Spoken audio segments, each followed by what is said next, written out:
يا ترى منو هو اللي يختار الجمهور عشان يكون المتأهل معانا وينضم لإخوانه اللي تأهلوا في مرحلة ال24؟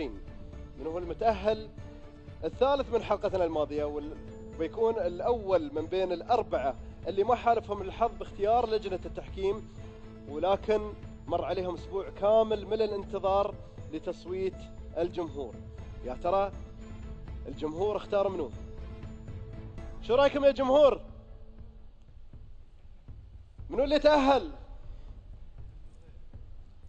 المتأهل معانا في حلقة هذا اليوم واللي بيتأهل مع اخوانه في مرحلة ال24 وبيعيش مرتاح في فترة كم من اسبوع، فارس بن ناصر الثابتي من اليمن.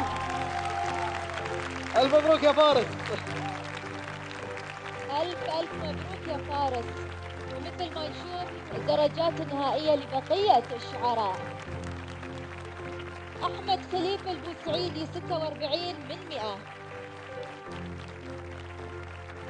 عبد الرحمن بن جذران 53 من 100، وفارس بن ناصر الثابتي 75 من 100.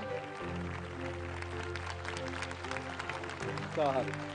واخيرا فهد بن حامد الزماي 50 من 100. الف مبروك.